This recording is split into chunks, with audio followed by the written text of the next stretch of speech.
Buenos días. Reciban un cordial saludo de la Sociedad Venezolana de Cirugía Ortopédica y Traumatología en este día sábado 24 de febrero del 2024. Tenemos para el día de hoy una actividad académica importante con la presencia de nuestro amigo el doctor Marco Altamirano, que es especialista en pelvis y politrauma, y estaremos acompañándolo el doctor Carlos Sánchez Valenciano y Reni Cárdenas, quien les habla. Igualmente, la Sociedad Venezolana quiere agradecer la participación de nuestros aliados para estos webinars: Red Vital, Eurociencia, OrtoCare, el grupo Rantor, Distillac, Osteomed, Genia Care, Prodomedical, Osum, BTL y Pharma, que están siempre prestos a ayudar para este tipo de actividad. La Sociedad Venezolana de Cirugía Ortopédica y Traumatología viene trabajando en una serie de actividades y quiero hacerles mención de lo que ha sucedido en este corto periodo de tiempo que va el año 2024. Tuvimos la preventa en la ciudad de Caracas, en el Centro Comercial Líder, para para, para las dos actividades que vamos a tener este año y unas del Congreso Nacional. Les puedo informar que el Congreso Nacional está totalmente vendido. Eso garantiza que va a ser un evento de alta calidad, que vamos a nosotros llevar y transmitir la información durante esta actividad que se va a hacer en la ciudad de Por la Mar. Este 61º Congreso Nacional lleva el epónimo del doctor Acacio Sandia Briceño, eximio médico merideño, quien va a estar con nosotros presente, profesor de profesores, una amplia experiencia en traumatología, jefe de servicio, jefe de posgrado, fue también miembro del grupo AO, uno de los fundadores a nivel nacional, y vamos a honrar su presencia. E igualmente tendremos la jornada latinoamericana o el Congreso Latinoamericano de Hombro y Codo, el 27º Congreso de la Sociedad Latinoamericana de Hombro y Codo en Por la Mar. Va a ser un evento dual.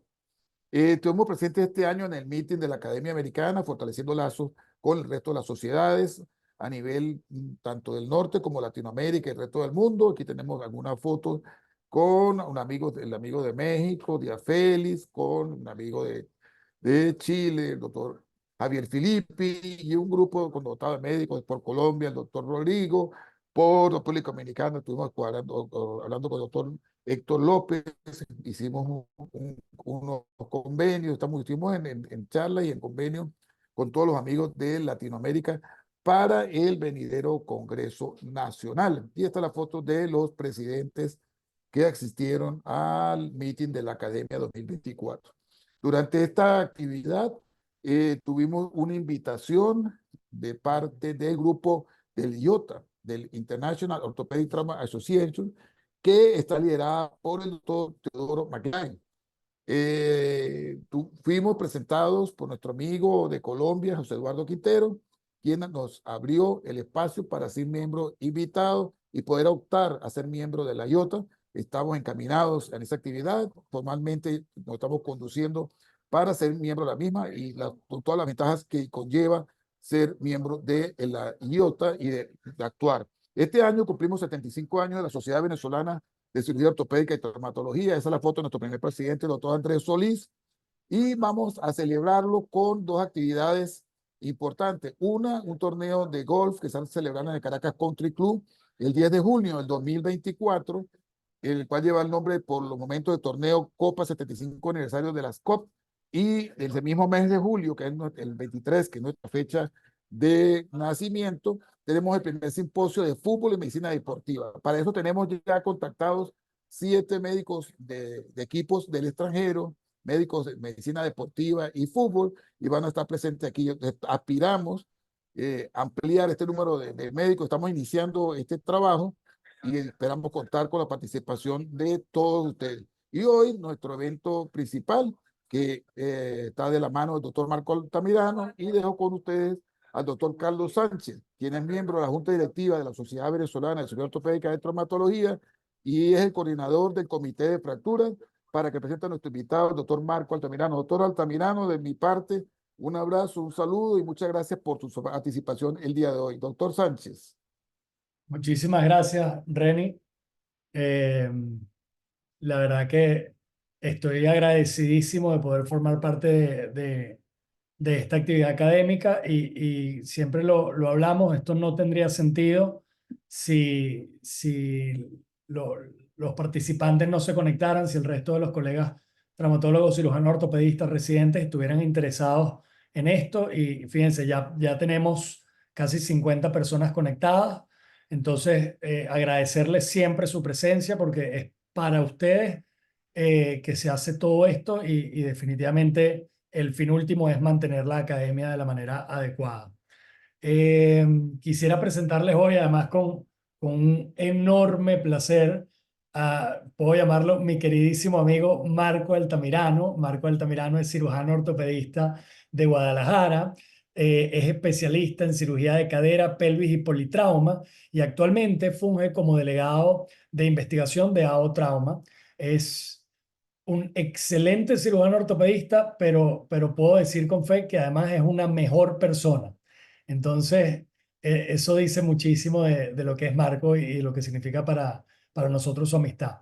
En todo caso, los dejo simplemente con él y agradecido pues de su presencia. Siempre, nunca nos deja mal, siempre nos acompaña.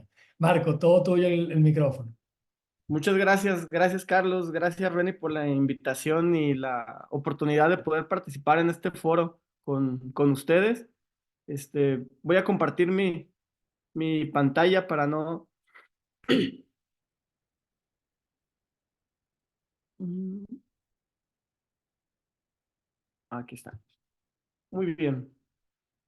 Bueno, la idea de el día de hoy pues va a ser platicarles un poquito sobre eh, lo que sucede cuando existe un paciente que tiene una lesión por una compresión lateral a nivel del anillo pélvico. Entonces nos vamos a enfocar pues a este mecanismo de lesión pues que es de suma importancia pues en el manejo de las lesiones del anillo pélvico. No tengo ningún conflicto de intereses para presentar pues esta presentación. Nuestros objetivos van a ser, principalmente vamos a tratar de entender un poquito la biomecánica de las lesiones por compresión lateral, o sea, qué es lo que está sucediendo dentro del anillo pélvico, qué es lo que sucede, cómo sucede el desplazamiento. Vamos a ver un poco de la clasificación de Jung y Borges, que es la que utilizamos para definir pues el mecanismo de lesión, y vamos a ver algunos casos con compresión lateral y cómo fueron manejados cada uno de estos pacientes. Bueno, no está de más pues el comentar que definitivamente pues el mecanismo de compresión lateral pues existe aquí una dispersión de la energía de manera lateral donde pues se genera un impacto. Es importante comentar que en los accidentes vehiculares los más mortales pues son por un impacto lateral, no impactos frontales, no impactos por alcance, son los impactos laterales, ya que los vehículos pues han enfocado la principal cantidad de tecnología para diseñar protecciones en la parte frontal de los vehículos, pero apenas recientemente pues se han empezado a generar poco a poco mayor implementación de recursos de protección a nivel lateral. Y aquí podemos ver un ejemplo de una animación de un dummy donde se genera un impacto, la diferencia del impacto pues con bolsa de aire y sin bolsa de aire, ¿no? Entonces, casi el 50, o sea, casi la mitad de los pacientes que van en un vehículo y que se enfrentan a un choque directo lateral van a presentar una fractura del anillo pélvico. y solamente el 23% de los pacientes que tienen un impacto frontal van a generar pues una lesión en este segmento anatómico. Para que la pelvis se pueda fracturar, estamos hablando de aproximadamente una dispersión de energía de alrededor de 4,000 newtons para un hombre y para una mujer, perdón, y hasta 10,000 newtons para un hombre. Esto, pues, debido a la distribución trabecular del anillo pélvico y la capacidad, pues, de resistencia muscular. Para que esta dispersión de energía de 10,000 newtons en un hombre se presente, prácticamente requeriríamos que un vehículo impactara por vía lateral, pues, a otro alrededor de 56 kilómetros por hora. Entonces, si un vehículo sin protecciones, como en la imagen de atrás, del lado, la imagen con bolsas de aire, pero en un vehículo sin protecciones, se hace un impacto por vía lateral sin la bolsa de aire a 56 kilómetros por hora, esa persona tiene hasta un 40% de desarrollar una lesión del anillo pélvico por compresión lateral. Eh, entonces, el trauma pues puede ser también de manera directa, ¿no? O sea, aquí estamos viendo una distribución, primero vimos una distribución de las cargas. Sin embargo, la compresión lateral también puede ser presentada por un golpe directo. Lo más frecuente es un accidente vehicular en donde un coche impacta directamente, pues, de manera lateral a una persona, la arrolla básicamente, ¿no? Y podemos ver, pues, en el mecanismo de lesión que aquí dependerá de la altura del vehículo la zona del impacto. Entonces, si la zona o el impacto es a nivel de la diáfisis del fémur, pues por lo general se va a presentar una fractura de fémur que en el impacto posterior, dependiendo de la velocidad en la que vaya el vehículo, puede generarse también asociada a una lesión del anillo pélvico, o si el impacto es, dependiendo de la altura del vehículo, directamente sobre el anillo pélvico o la cadera, entonces se producirá este tipo de lesión. Entonces, estamos hablando aquí de una generación aproximadamente de entre 8 a 15 kilonewtons de impacto directo a una velocidad de 3 metros sobre segundo para producir una fractura, pues, a nivel del anillo pélvico. Otro mecanismo que podemos ver frecuentemente, pues, son las caídas de altura, ¿no? Entonces, una caída de una persona de más de 3 metros de altura con un impacto en el segmento lateral, pues puede estar asociado hasta, o sea, el 50% de esos pacientes van a poder tener una lesión también igual a nivel de este anillo pélvico. Y aquí estamos hablando ya por la caída en aceleración, entonces, y desaceleración. Entonces, a la hora de que el paciente cae, si la aceleración llega, dependiendo del peso del paciente, de 50 gramos sobre 3 metros sobre segundo, entonces es posible que vayamos a presentar una fractura del anillo pélvico. Entonces, para que esto se dé, pues va a depender mucho el peso del paciente y, por supuesto, la altura en la que está cayendo el paciente. Estamos hablando más o menos en un estudio que se realizó digo, no entiendo bien exactamente cómo hicieron este estudio, suena un poco macabro, pero lo voy a comentar. Hicieron un estudio donde tomaron 18 cuerpos cadavéricos y los aventaron de diferentes alturas, y para verificar cuáles de ellos presentaban fracturas del anillo pélvico, ¿no?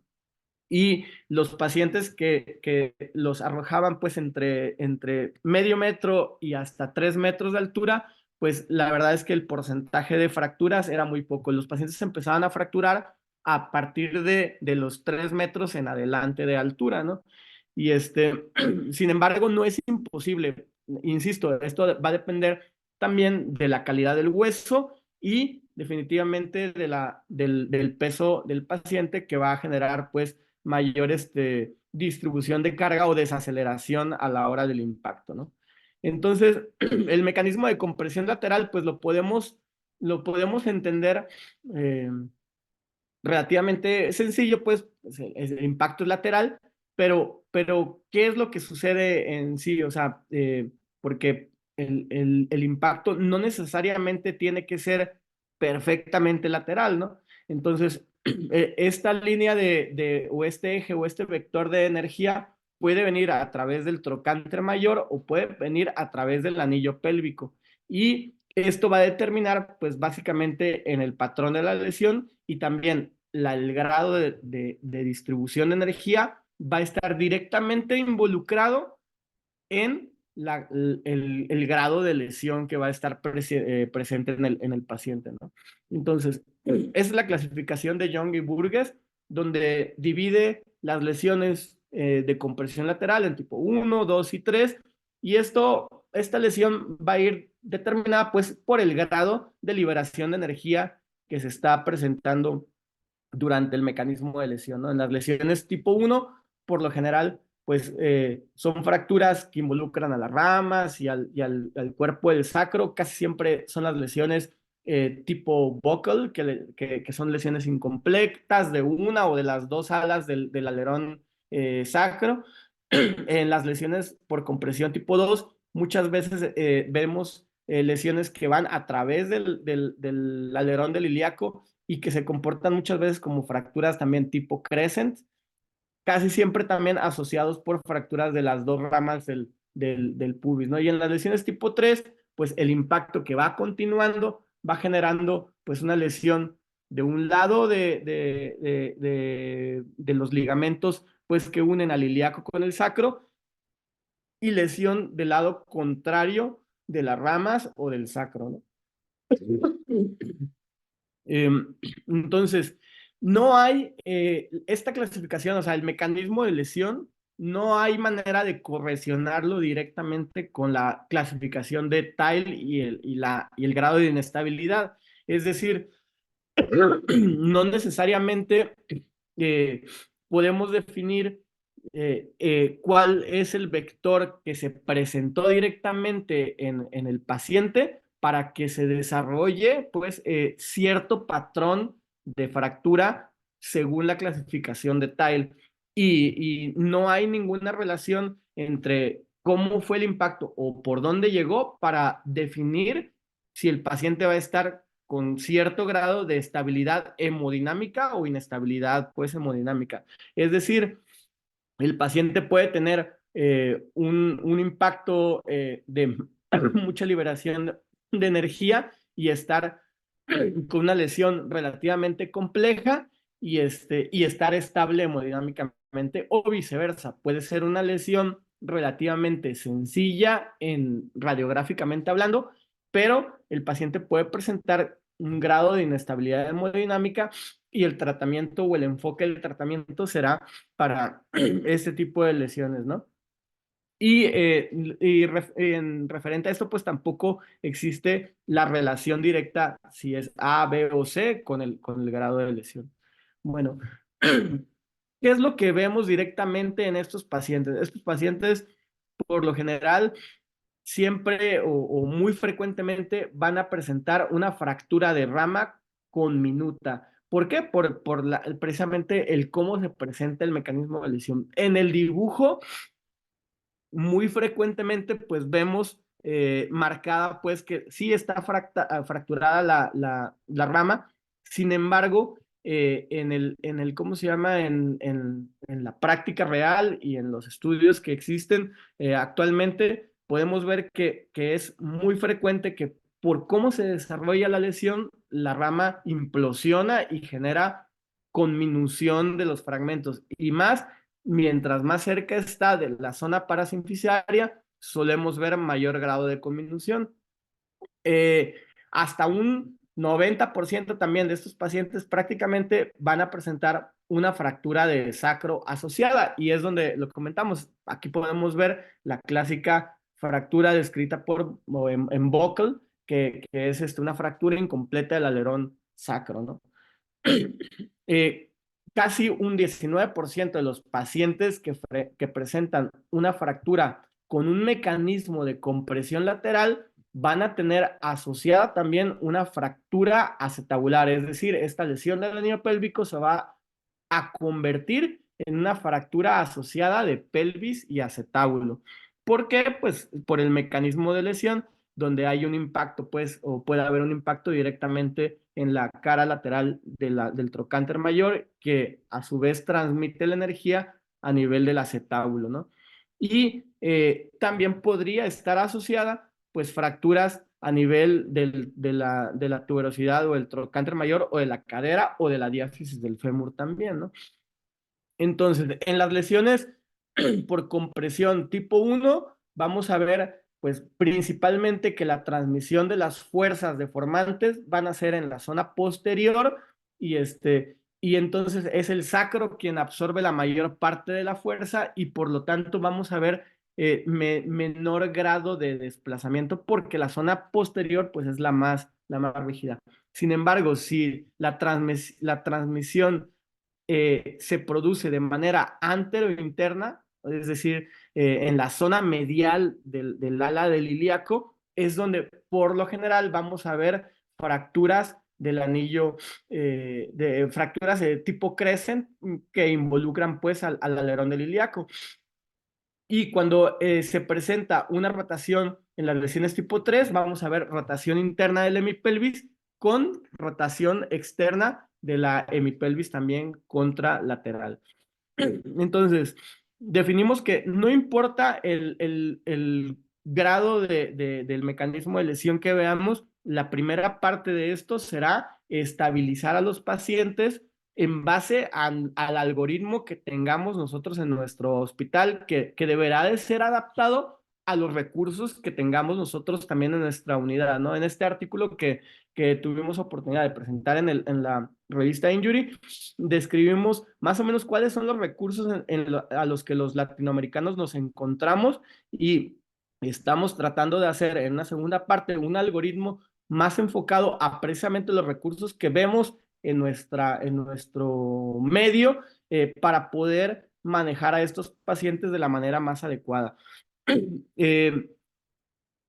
Aquí tenemos un paciente con una lesión por compresión lateral tipo 2 y vemos este tipo de características, ¿no? Desde la pura radiografía antero-posterior podemos empezar a hacer prácticamente ya el diagnóstico e imaginarnos cómo fue la lesión. Vemos una fractura, pues, que afecta, pues, en parte el alerón del ilíaco, una fractura con conminución de las ramas del lado contralateral, en este caso del paciente. El paciente, en este caso, fue una pequeña que fue atropellada, pues, mientras esperaba el camión y se dio el manejo inicial, pues, en urgencias con la fijación externa para estabilizarla porque venía hemodinámicamente bastante inestable, una fractura de la diáfisis del fémur asociada, pues, a esta lesión y aquí vemos los cortes tomográficos donde podemos ver cómo hay fragmentación de la zona del ilíaco asociado también a una luxación sacroiliaca y esa fractura que tiende a ser como una fractura tipo crece, ¿no? Ya pierde aquí la clasificación porque ya aquí estamos netamente ante una luxación sacroiliaca con la fractura contralateral de las ramas, ¿no? Este fue el manejo que se le dio a la paciente, donde pues es importante estabilizar. En todas las pacientes donde hay una luxación o una fractura, perdón, de tipo crescent, es muy importante estabilizar esto porque muchas veces este tipo de fracturas son las que generan la inestabilidad posterior ligamentaria y a la hora de que las fijamos, mejora la reducción del segmento posterior.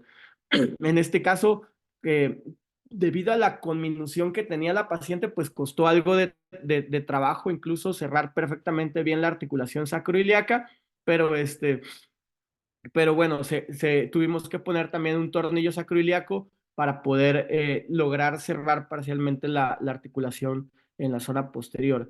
Y si podemos acercar bien la imagen debido al mecanismo de lesión.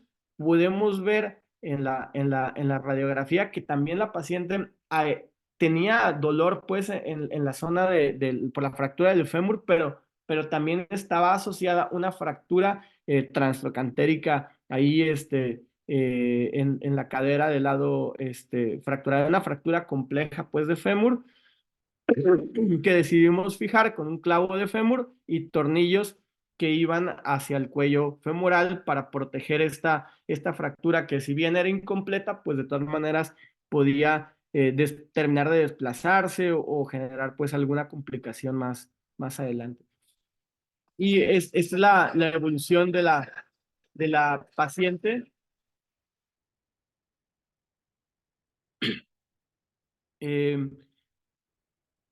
Aquí vemos otro caso, otro paciente con una fractura por compresión lateral, también tipo 2. Vemos la serie radiográfica. Muchas veces estos pacientes que tienen una lesión del anillo pélvico por compresión lateral, en las proyecciones radiográficas podemos ver la fractura evidentemente de la rama, o sea, vemos la fractura de la rama, pero a veces puede llegar a costar un poquito de trabajo entender la lesión que está presentándose en el anillo posterior.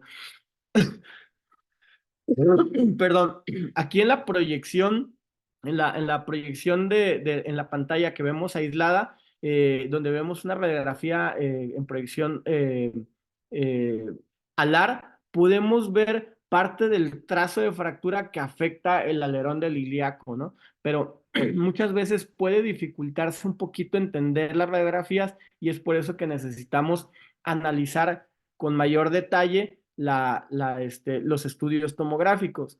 En los cortes puse adrede precisamente solamente estos 4 cortes de la reconstrucción, porque también en la reconstrucción podemos entender que aunque hubo un mecanismo de compresión lateral, hubo conminución en la zona 3 de Nakatani de la fractura de la rama, vemos en los cortes tomográficos cómo está fracturada el alerón del ilíaco, produciendo pues también una fractura tipo crescent que genera pues inestabilidad en la articulación sacroiliaca, ¿no? Y a veces si no analizamos adecuadamente pues estos patrones de lesión, podemos darlos por sentado y después en la evolución el paciente puede generar desplazamientos secundarios a la hora que empieza la marcha, ¿no? Aquí vemos pues la fijación, decidimos hacer una fijación percutánea pues de la fractura tipo crescent y para el segmento anterior hicimos un pelvic bridge que aquí vemos los pasos con los que lo hacemos. Se hace de manera percutánea, es decir, no involucramos o no nos metemos a la zona de la musculatura, simplemente abrimos la pura piel, incidimos de manera subcutánea, tanto en el ilíaco como en el pubis, y con ayuda de una barra placa que se utiliza para la fijación occipito cervical de columna, la moldeamos con la forma pues del alerón del ilíaco y se hace o se desliza de manera percutánea y hacemos la fijación en la parte del pubis con tornillos transpediculares de los que se utilizan también para la fijación de cervicales. Aquí vemos cómo se desliza la barra, básicamente. Y en la parte de la pelvis con tornillos 3.5 convencionales, ¿no? Y, esta barra queda por encima del ligamento inguinal, encima de la musculatura y eventualmente pues deberá ser retirada, pero pues no nos metemos para nada en el contenido pélvico del paciente. Esto solo es una alternativa de fijación. El problema de esta fijación es que muy frecuentemente les genera algo de molestia a los pacientes en la parte anterior de la pelvis, pues les incomoda y es obligatorio el tener que retirar este implante, ¿no? Que también no es difícil el retiro, pero hay que someterla al paciente a una nueva fijación, a un nuevo procedimiento para hacer el retiro, ¿no? Entonces, muchas veces, si tenemos dudas en la fijación también de la articulación sacroiliaca, perdón, de la fractura de Crescent, es importante hacer una fijación complementaria de la articulación sacroiliaca con tornillos, placas o lo que querramos para aumentar pues la rigidez. Siempre es bien importante enfocarnos en la fijación posterior, ya que la fijación posterior es la que nos va a dar principalmente la estabilidad del anillo pélvico. Aquí tenemos otro caso por compresión lateral, donde vemos también este patrón, pues, que involucra parcialmente una fractura del segmento posterior, de la espina posterior, pues, del anillo de la pelvis en la zona, en la espina, póstero superior, y cómo estas fracturas que generan esa inestabilidad pues en la zona posterior, pues a la hora de que se fractura el hueso, aun automáticos los ligamentos se ponen laxos y generan pues esta pérdida de tensión, que es lo que hace aparentar pues una luxación de la articulación sacroiliaca, ¿no? Aquí podemos ver, pues, igual que no es un desplazamiento tan importante en la fractura de Crescent, pero sí genera, pues, este grado de inestabilidad y una fractura conminuta parasinfisaria en la parte anterior de las dos ramas, ¿no? Igual decidimos hacer el manejo de manera percutánea en este paciente. Pusimos un tornillo en la zona del pubis y en la parte posterior de Crescent, también de manera percutánea, fijamos la fractura no desplazada de Crescent y un tornillo sacroiliaco para lograr cerrar esta articulación, ¿no? Y aquí tenemos el resultado, pues, definitivo de este paciente. Aquí tenemos otro caso donde aquí se va incrementando ya un poco la complejidad al tener ya un paciente con una compresión lateral tipo 3. Podemos ver en la imagen radiográfica pues cómo pues no se ve algo raro pues en la zona posterior, no vemos no se ve bien el sacro, se ven imágenes pues extrañas que a la hora de hacer el corte tomográfico podemos ya identificar pues fracturas del sacro pues que involucran a los dos alerones del mismo, ¿no? Una fractura completa de un lado, una fractura incompleta o en buckle del otro lado, con fractura parasinfisaria pues bilateral. Y aquí el manejo que decidimos para este paciente fue colocar también de manera percutánea tornillos a las ramas por vía anterior y tornillos a las dos articulaciones sacroiliacas.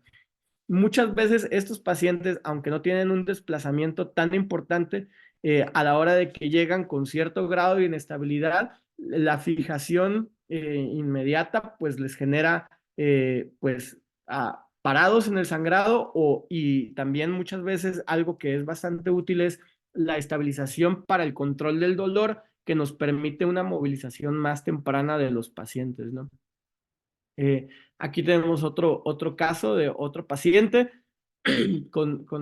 vemos las imágenes radiográficas donde podemos ver pues que ya hay una afección en las ramas, también no se ve una imagen muy adecuada pues en el sacro, podemos ver francamente pues cómo está fracturado el sacro del lado derecho del paciente. Aquí podemos ver los cortes tomográficos donde vemos este tipo de fracturas, pues, que se generan por la compresión lateral, la fractura del alerón del sacro en cinturón de abrochar o en buckle, la fractura conminuta de la rama en el segmento proximal, pues, en la zona 3, que por ser zona 3 hay menor conminución, en la otra fractura parasinfisaria del lado contralateral, que hay mayor conminución por el mecanismo de lesión.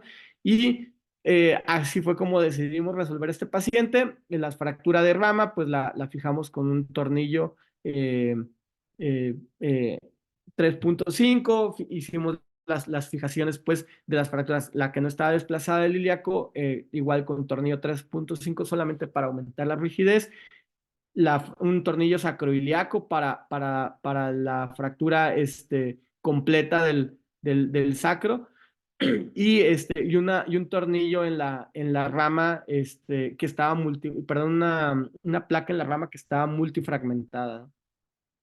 Aquí podemos ver igual, este es otro paciente, que algo que también puede llegar a suceder frecuentemente en estas lesiones es que se introduce, es decir, se puede llegar a introducir una hemipelvis dentro de la otra, pueden superponer por el mecanismo de lesión y estas lesiones del anillo pélvico pueden también generar frecuentemente lesiones viscerales, ¿no? Sobre todo por pinzamientos a nivel de la vejiga. Cuando identificamos estas lesiones que han atrapado o que quedan, donde queda pues atrapado una hemipelvis sobre otra, pues aquí con la misma fijación externa podemos tratar de lograr la reducción para evitar pues que se mantenga pues en esa posición, cerrando, sobre todo enfocándonos en cerrar pues el segmento posterior del anillo pélvico. Aquí vemos los cortes tomográficos donde pues podemos identificar una lesión tipo crescent bilateral en el anillo, los alerones del ilíaco. El sacro pues está íntegro. Y este es el estudio ya tomográfico del paciente después de la estabilización externa. Vemos cómo hay fracturas de un lado de las ramas y la fractura de crescent bilateral, pues que genera una inestabilidad completa de la pelvis con respecto, pues, con respecto, pues, a la columna vertebral, ¿no?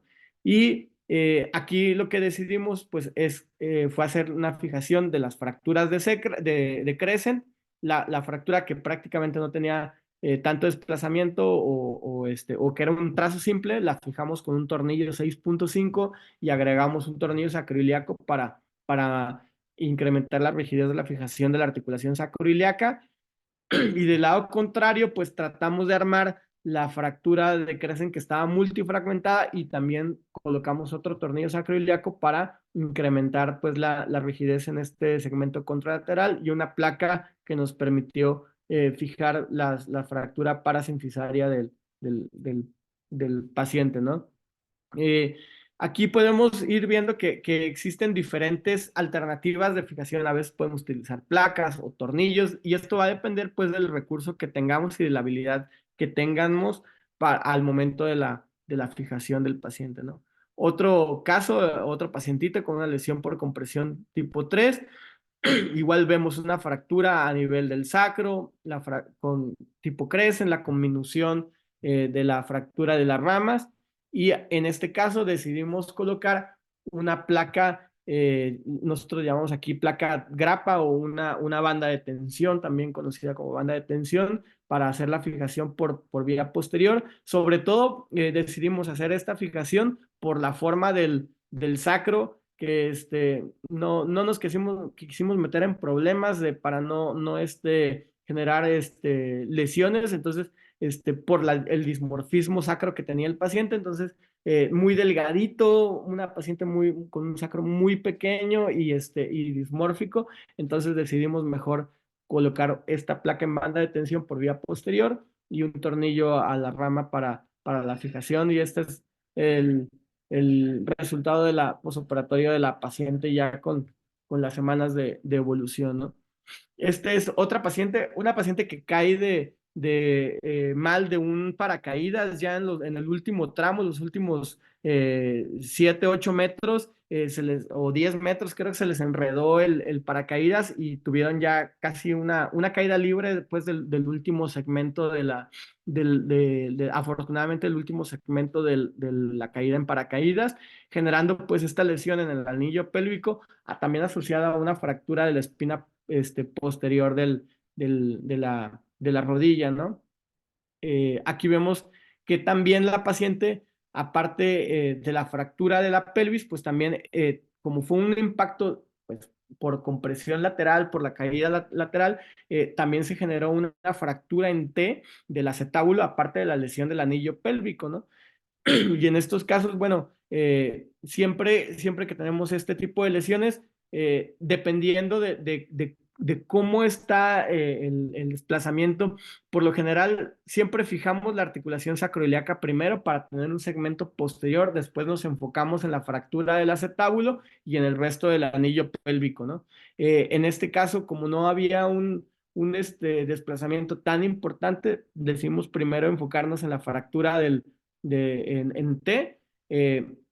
Ya que vimos la inestabilidad, terminamos por colocar pues un tornillo sacroiliaco para cerrar bien esa articulación. Y aquí vemos pues la secuencia de la colocación del tornillo sacroiliaco. Como pueden ver, bueno, algo que a mí yo hago es que yo no meto la broca directamente a la hora de colocar el tornillo sacroiliaco con un perforador, ni meto las guías. Yo meto primero la broca, pero la voy martillando, la voy pasando como si fuera un tornillo transpedicular. Vamos sintiendo con ayuda de un martillo la entrada pues de hueso firme a través del sacro, y después saco la broca e introduzco la guía para palpar pues que no esté perfectamente en hueso, que no esté involucrando pues ninguna cavidad de ramas, etcétera, y ya posteriormente a través de la guía colocamos el tornillo. En este paciente, para la fractura de rama, ya habíamos fijado la fractura del acetábulo, la lesión del sacroiliaca, y para la fractura de la rama, decidimos emplear una técnica que fue con ayuda de un clavo elástico de titanio, un clavo TENS. Aquí podemos ver cómo con el mismo clavo, la misma curvatura del clavito TENS, atrapamos pues el segmento anatómico y pasamos el clavo TENS para hacer la fijación. Esta es una técnica que en ciertos casos puede ser aplicada. Aquí la clave es utilizar pues el clavo más de mayor diámetro. Algo que hemos encontrado a la hora de desarrollar esa técnica es que mientras mayor grosor tenga el clavo elástico y mientras más largo sea, es decir, aquí nos quedamos corto porque fue uno de los primeros casos, pero lo ideal es llegar lo más posterior posible con el clavo elástico de titanio. Puede ser bastante útil para hacer de manera percutánea estas fijaciones que a veces por la forma de la rama,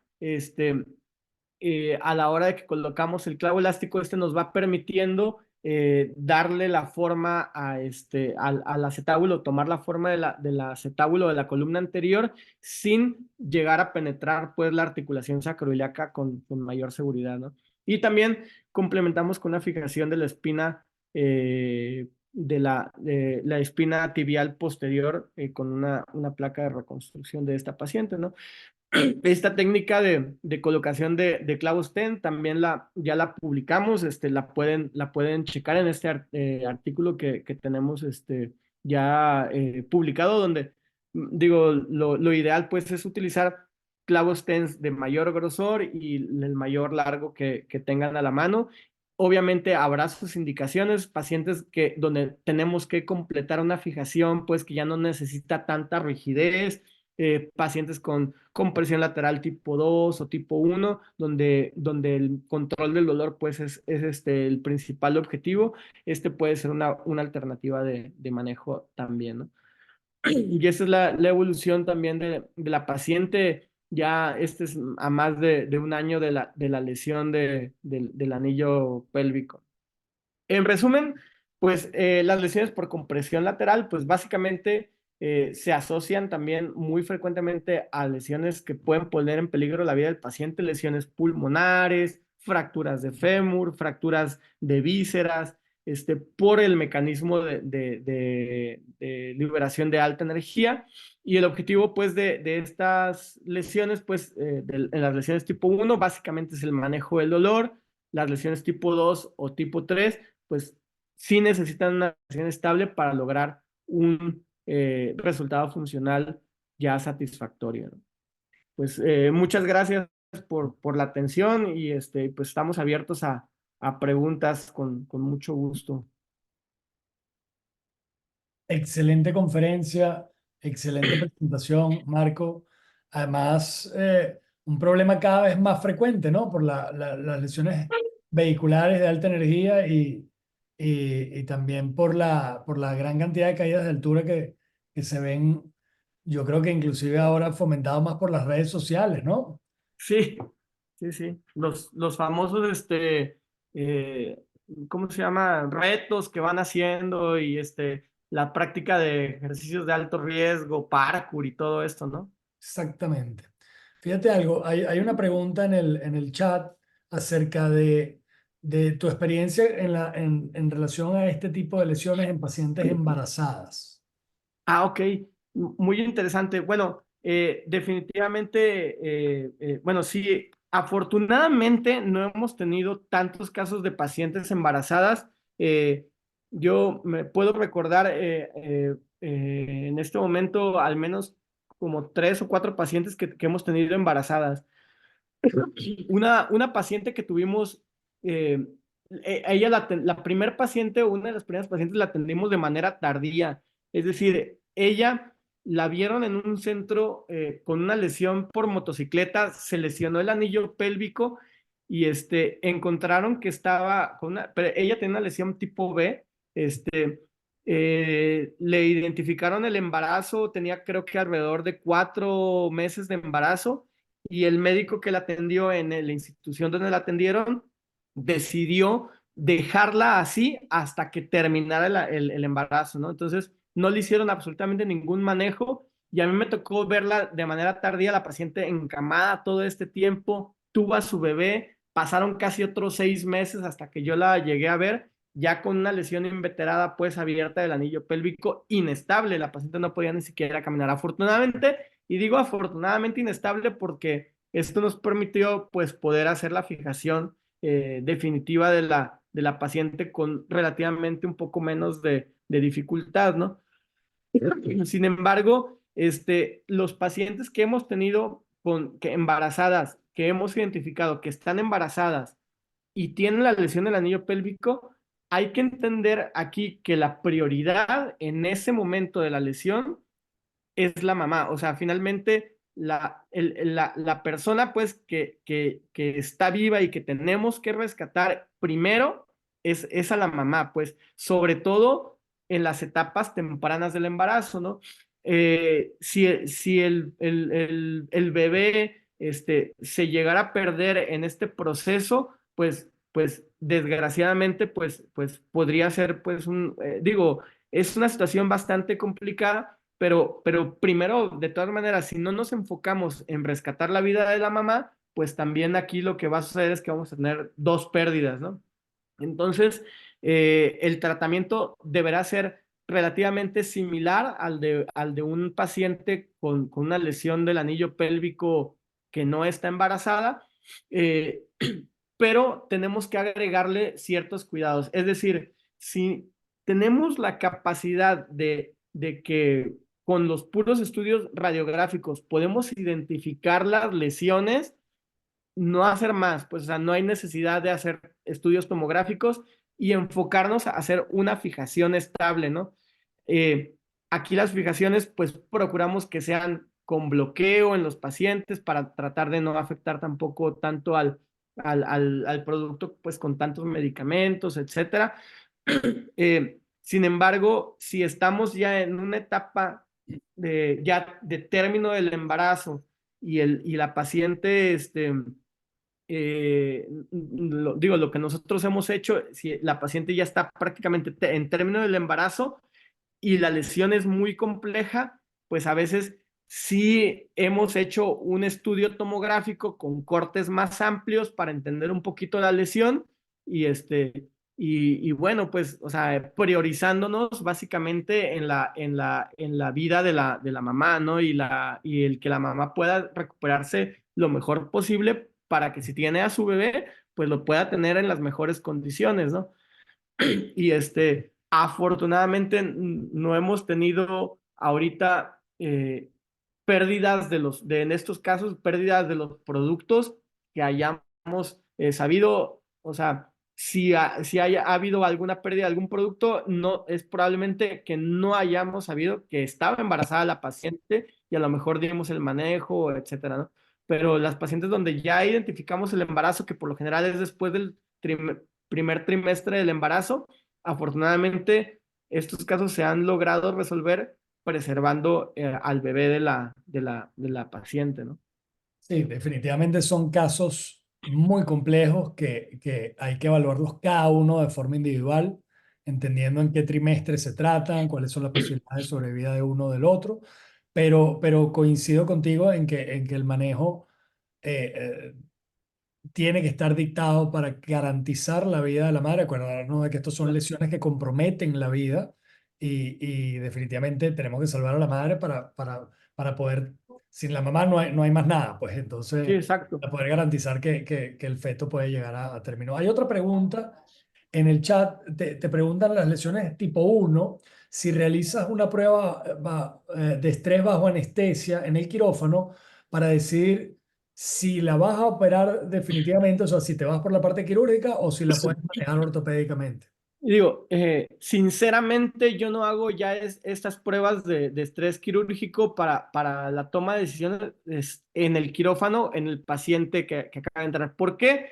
Si yo ya metí al paciente, ya lo sometí a un riesgo anestésico, yo, o sea, le hago la fijación, o sea, no tiene ningún caso, o sea, yo hago la fijación definitiva en ese momento. Si tengo dudas en que esta fractura no podría estar tan inestable porque no hay mucho desplazamiento, porque está, pues, y ya la metí en un quirófano, le hago la fijación por lo general de manera percutánea, heridas pequeñas, no me lleva pues tanto tiempo y yo ya aseguré a la paciente y va a tener menos dolor, o al paciente, o va a tener menos dolor en el posoperatorio y va a ser mejor pues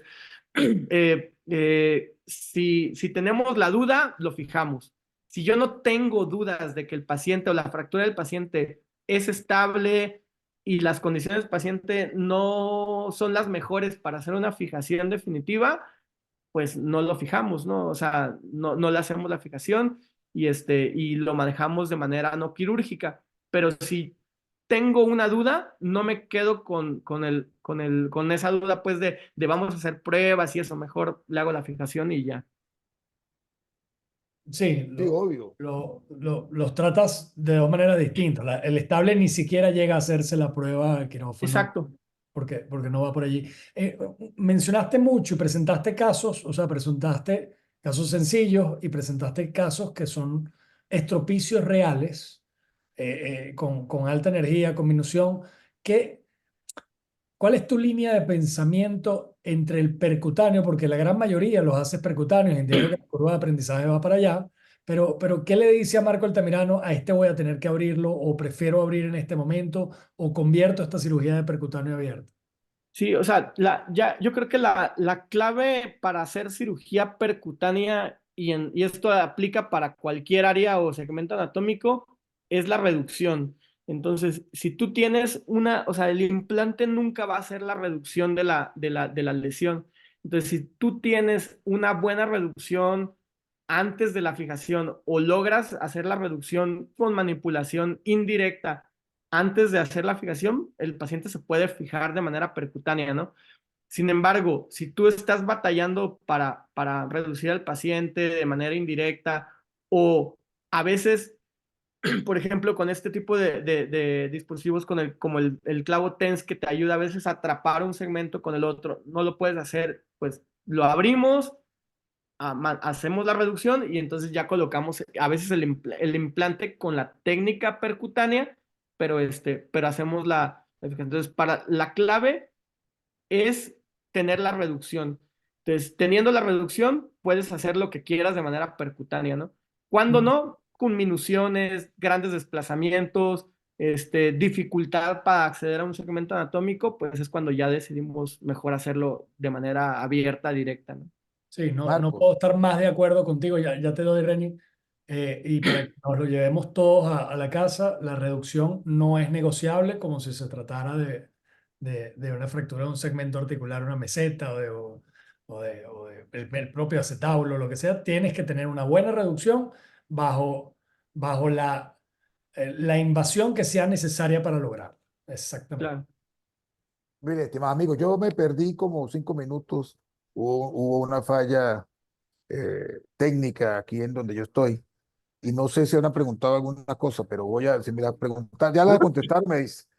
Tengo dos preguntas. ¿Cuántos, en el caso de los tornillos percutáneos, una luxación sacroiliaca, cuántos tornillos colocas? Uno, dos, siempre colocas uno, es necesario colocar dos. ¿Cuántos tornillos se deben colocar? ¿Qué te dice a ti colocar uno, colocar dos tornillos en ese caso? Sí, la tendencia es hacer, o sea, obviamente va a depender del grado de inestabilidad. La tendencia lleva a colocar, en la mayoría de los casos, siempre dos tornillos, de hecho. Eh, sin embargo, dependerá uno del grado de desplazamiento que tenga y el grado de reducción que logres con el número de implantes. Como bien entendemos, o sea, un solo tornillo podría llegar a permitir la rotación pues entre el ilíaco y el sacro, o sea, como en cualquier otro hueso, ¿no? O sea, un solo tornillo puede llegar a aflojarse de manera indirecta.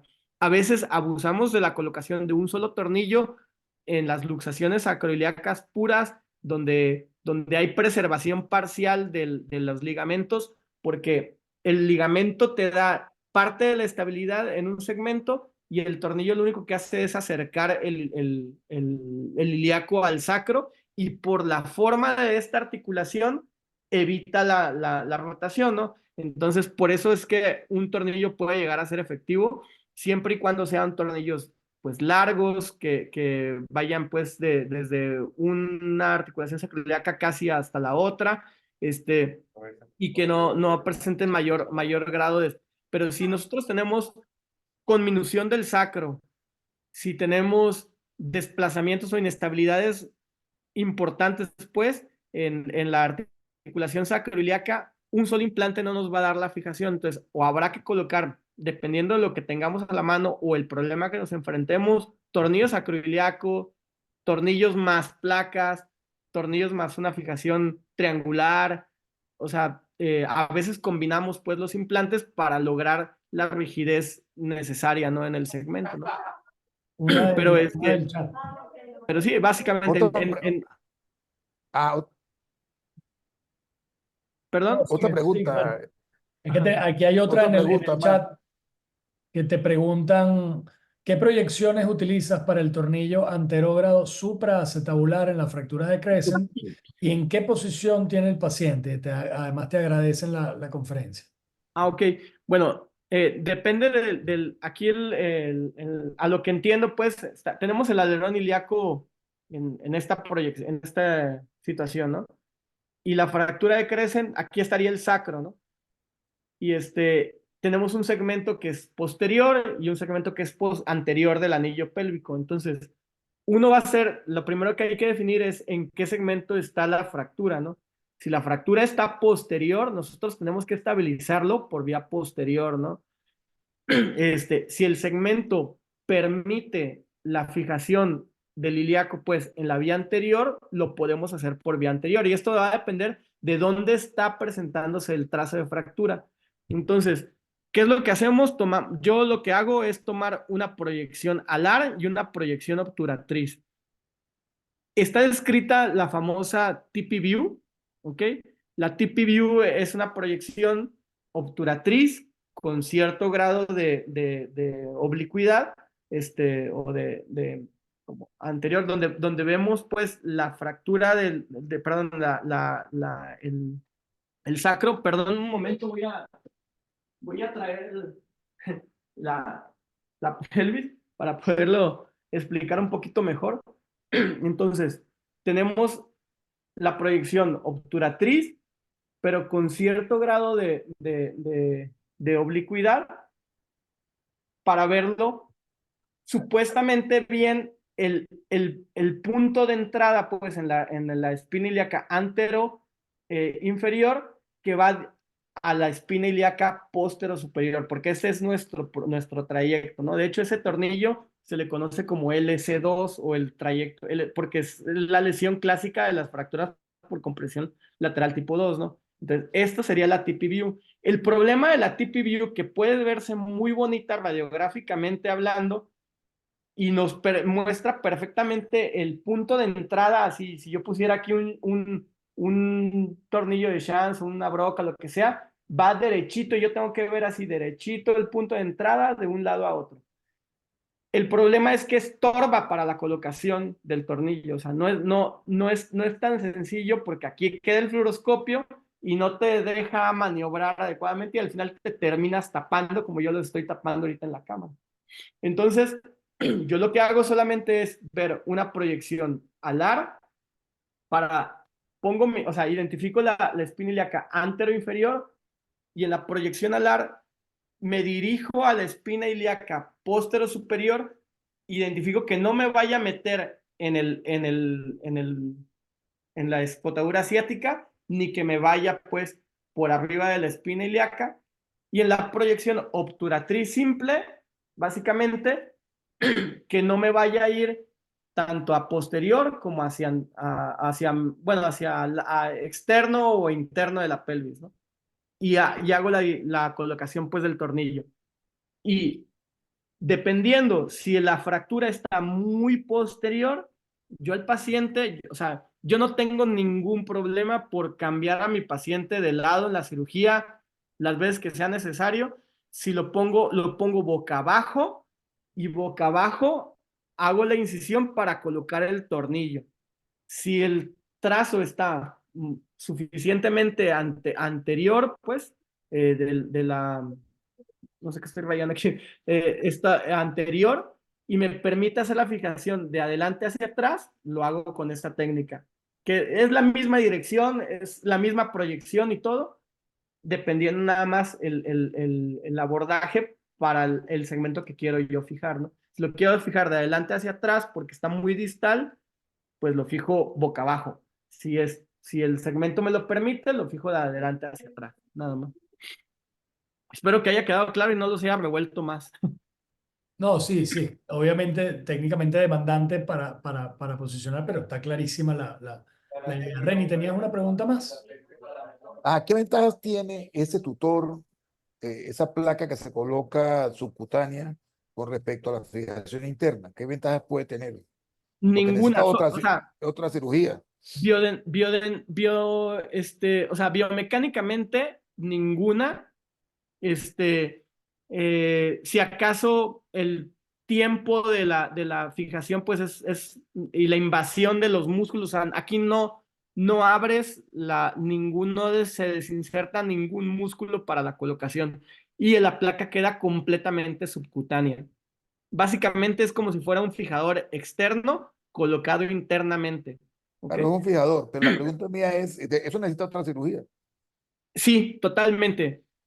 Nosotros lo hemos hecho, yo lo puse para mostrar pues la técnica. Yo la verdad es que no lo sigo utilizando, pero es una alternativa. Y Claro. es una alternativa muy empleada por Peter Cole, que él es quien describe esta técnica, que es un gran cirujano pues de pelvis y de escápula.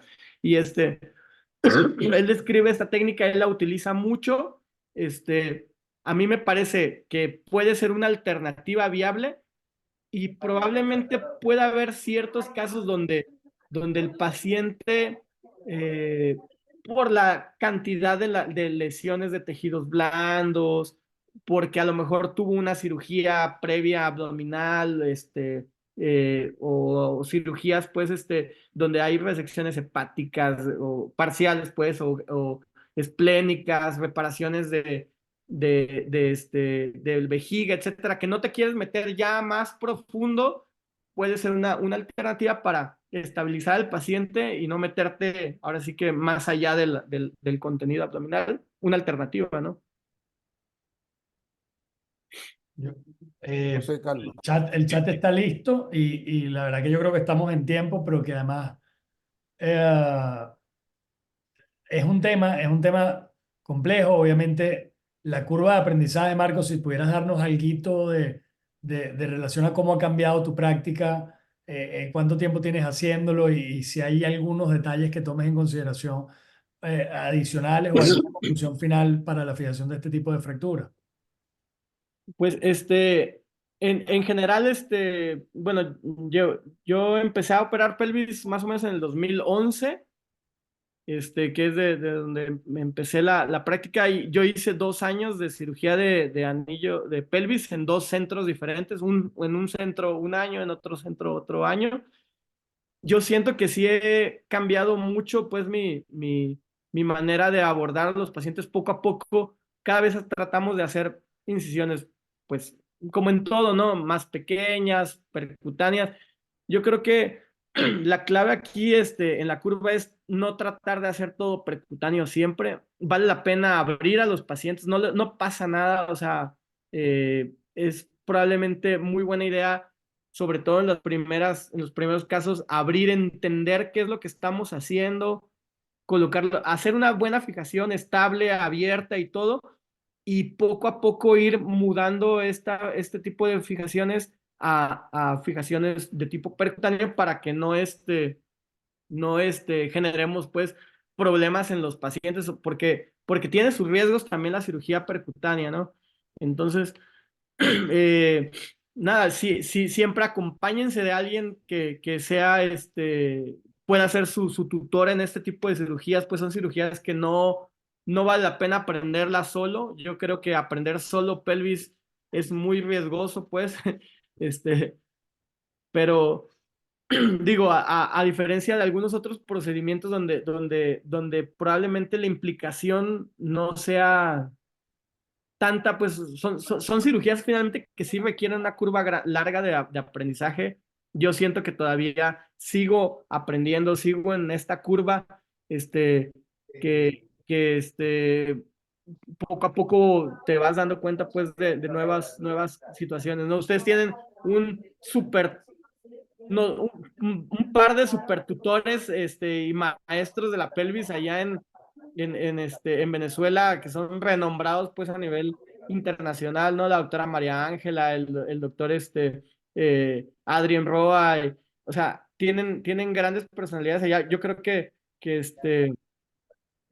si alguien tiene ese interés, pues es pegárseles a estas personas, pues que siempre tienen una gran disposición de enseñar. Yo puedo hablar por Adrien, que también ha sido maestro mío, y y he aprendido muchas cosas de él, ¿no? Sí, Y, además nunca paran de formar gente, son un grupo muy chévere y están siempre abiertos a viajar, a enseñar y se les agradece full. Reni, ¿algún comentario adicional? No, no, ninguno. Aquí estábamos transmitiendo ahorita en vivo el webinar en el evento que estábamos. Se empezó a transmitir un rato y gran parte de la charla la vio el auditorio, Marco, Bueno, más para público, que sepas. Marquiño. No, agradecerle, sí. Agradecerle la atención, el dedicarle ese tiempo a la Academia Venezolana, a la Academia Latinoamericana y enseñarnos pues, tener otras perspectivas del manejo de las lesiones en pelvis, que cada día son más frecuentes. Esto se ha convertido ya en un problema de salud pública. Nosotros veíamos cuando empezamos nuestro posgrado una lesión pélvica, luego que yo creo que era que muchas no se diagnosticaban porque era difícil de diagnosticar, porque no teníamos un tomógrafo a la mano. Actualmente no se justifica que uno pase inadvertida una lesión de esta. Y cada día estamos nosotros procurando y formando gente para que diagnostiquen y el tratamiento sea lo antes posible, pero tiene que tener un diagnóstico. Si no se piensa, nunca se va a diagnosticar y bueno, eso era la alta tasa de mortalidad también que teníamos, porque al y fijarlo antes sí, posible, digo, dime y más. si hay una epidemia, Reni, perdón, y si hay una epidemia de Sí, lesiones de la pelvis, y es una epidemia, o sea, hablo como epidemia sí, porque sí, sí se ha incrementado significativamente junto con la epidemia de las motocicletas de, de, de, de uso, claro. de bajo cilindraje, que me imagino que sucede en Venezuela, igual que en México, igual que en toda Latinoamérica. Estas motos no tienen una regulación pues adecuada, las usan como si fueran bicicletas, pero se meten en el tráfico y se meten entre los vehículos, pelean, ¿no? Los repartidores, que ahorita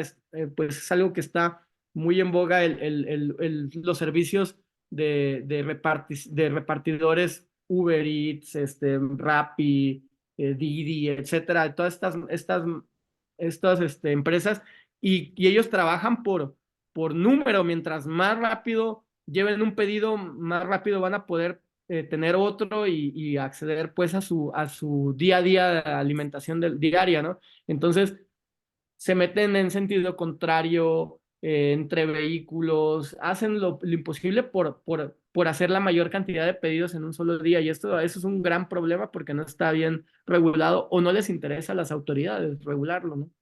No nos interesa. Mira, aquí en Venezuela, adicional a lo que tú estás diciendo, tenemos dos problemas. Uno, que se ha convertido la motocicleta en un transporte familiar.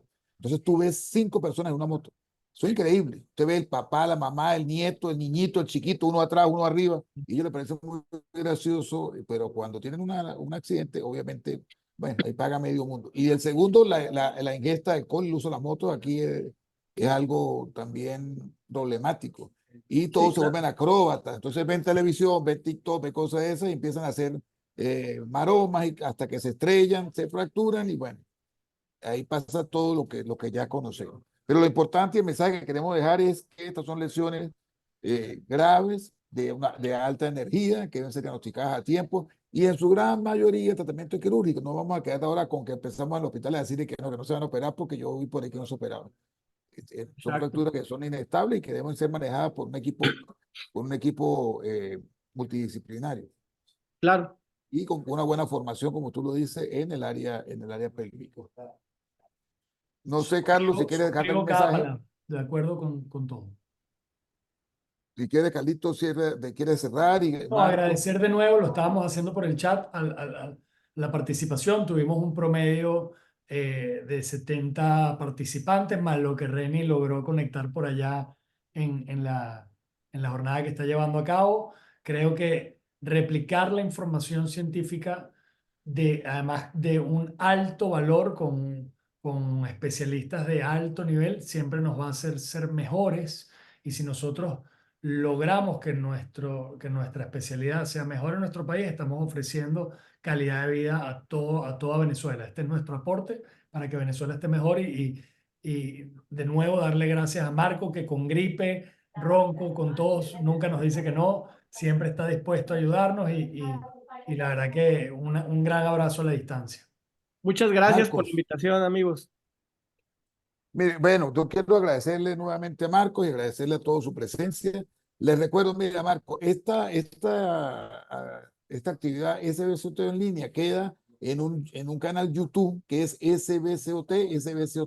Tú entras allí y vas a conseguir, no todos porque empezamos muy tarde a meter, pero deben haber más de 80, 90 conferencias allí. Esta queda a partir de los próximos días, se sube a la nube y puede ser motivo para que cualquier persona quiera revisarla, o verla, o volver a escuchar la misma. Siempre la gente la replica y la vuelve a ver. Nosotros tenemos una estadística y siempre hay bastante gente que no se puede conectar. Hoy en Venezuela hay problemas de conexión y eléctricos que estamos viviendo.